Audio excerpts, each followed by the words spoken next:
Hey guys, Desolator Magic back with another great video. This time we're going to cover something that came out of absolutely nowhere. There was a little bit of completely blind speculation about something like this coming out, but nobody said, oh yes, they're working on this. There was no leaked information, no hints, nothing. At least nothing that I heard or ever heard about. Nobody's saying, oh yeah, that's that thing they were talking about. So it kind of came out of nowhere.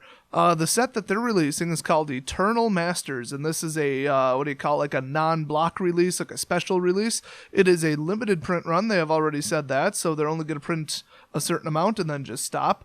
And here's the set symbol. I was going to say it kind of looks like an hourglass, which makes sense because it's called Eternal, but it really just looks like a pair of fat pants that are like stood up in front of a lake, and they're like reflecting because they kind of got like pockets, they kind of got the legs and they're kind of wide.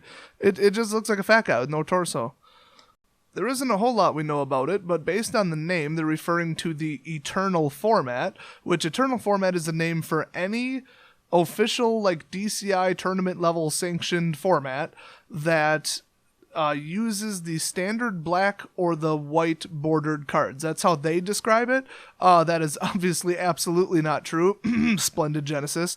But, you know, unglued and unhinged of silver borders, special giveaways of gold borders. So they're close. So they basically mean any set ever made that's normally legal, you know, not like unglued, is in it. So pretty much, instead of trying to describe it, it just is Vintage and Legacy. So instead of saying Eternal, they could have just said Vintage and Legacy. But if they called it Vintage and Legacy Masters, that would just be stupid. Now this is almost identical to Modern Masters. It's actually 249 cards, which is pretty much similar in size. You know, it's going to be a significant set. And I guess it's going to focus primarily on all kinds of cards that are in those formats. So they absolutely will not, as they have said, print cards that are on what they call the reserved list, aka the no print list. But it will be featuring all kinds of other popular cards from, you know, as they call it, the Eternal Staples list. So the two that they spoiled so far are Force of Will, which everybody's heard of that. It's the most powerful anti-magic in the game. And Wasteland, which they just printed as a $300-ish expedition land. So that's a kick in the face to anybody who bought it. Although, you know, the full art, the foiling, the special printing, it looks a heck of a lot better than this. Although, if you pull a foil of this, I mean, I don't think it'll be under 100, that's for sure. Hopefully I pull a foil Force of Will. I did pull a foil Tarmogoyf from the last set. Or not the last set of this, I mean the last Modern Masters. As you can tell how much I consider this pretty much Modern Masters for Legacy and Vintage. You're probably pretty excited about it until I tell you that the release date is June 10th, 2016, unfortunately, and then MTGO will have it on the 17th. The MSRP, as usual with Modern Masters, I keep comparing it to it like it's the same thing. It's the same thing. It's just it's an off-year, like, Modern Masters. I don't know if they're going to run a second version of it. I mean, there really are so many cards that they're going to print. I don't even know how they're going to come up with 249, honestly. So this is probably the only time they're printing something like this, I would think. But yeah, the MTGO MSRP is actually $6.99, so that's kind of cool. I mean, I don't play MTGO, but I'm sure it's cool for those people.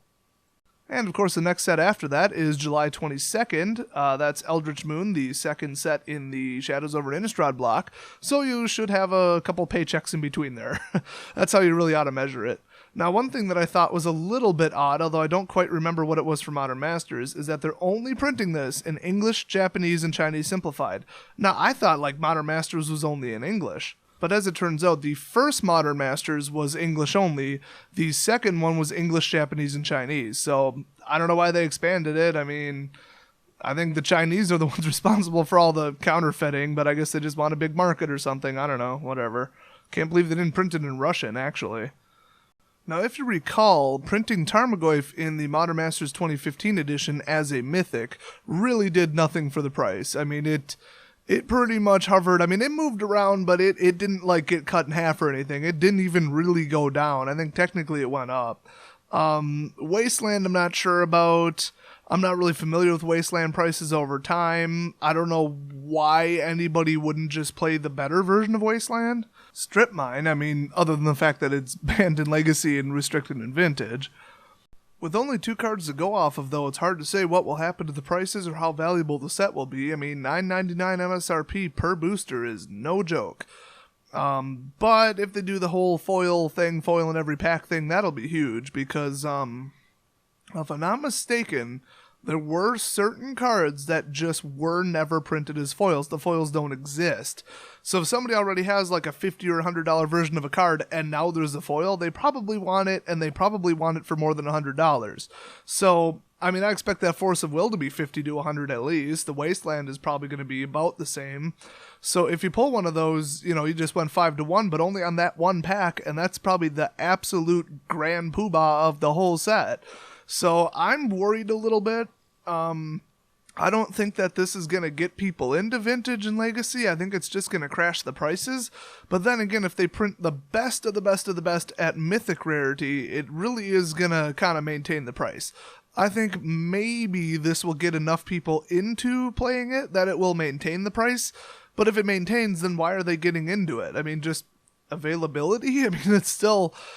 Usually you can find the cards for a certain price. If you got the money, you can find the cards, and then that'll still be the case. So I just can't see this doing anything other than dropping the price. But then it's like, why didn't the price of Tarmogoyf for Vendilion or any of those go down? I mean, there's certain cards that just didn't go down in price, and nobody really knows why.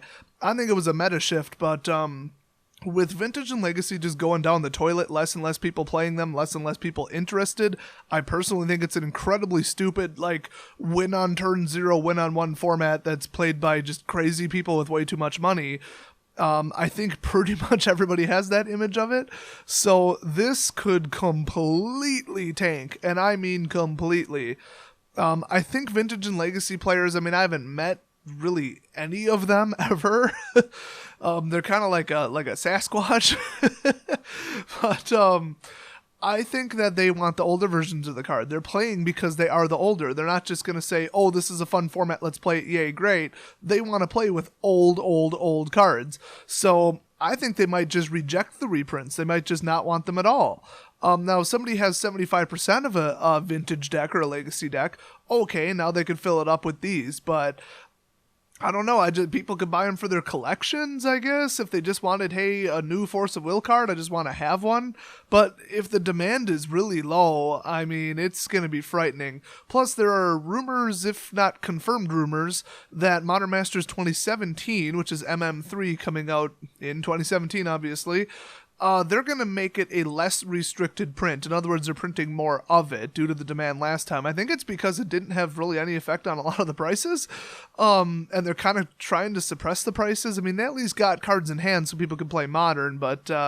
you know, if there's more money to be made and they didn't crash the price, they might as well print more. I think that's the logic. So if they apply it to this one...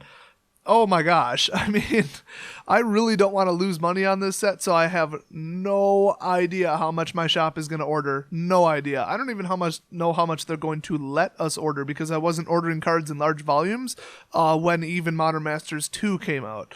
So this set scares me overall. You guys are probably all excited, but this scares the crap out of me. So I don't know, if I lose my butt on it, at least I'll be able to make it up with Eldritch Moons, maybe. But if I make enough money on Shadows over Innistrad, I might take a crack at quite a few of these. I would expect to get somewhere between 10 to 50 boxes, I guess. I don't really know, though. The one thing that people are talking about that they are definitely excited about is playing this set in Draft. Because I would think that would be fun. Now, I'm not even sure, like, if it's going to be, like, Vintage and Legacy draft rules. I don't even remember if those two formats put damage on the stack still. I completely don't know anything about them because I have no interest in them because they cost way too much. I don't see that changing anytime in the near future. I don't know. I just don't think this is going to do anything about proxies because they, remember Proxygate where they're all talking about, oh, you can't hold officially sanctioned events at Wizards Play Network locations if you allow proxies. So get out your $25,000 frickin' second mortgage to buy a vintage deck and then have two people show up and win on turn 0. I mean, it's like they're printing a set for the most hated format. I mean, I just don't know where this one's going to go. So if you guys have any kind of opinion on whether this one's going to just crash down the toilet and be horribly unpopular, or if it's going to be just a total gold mine, just mad dash for who can grab the most of them, let me know, because I'd love the advice. And I will see you guys next video.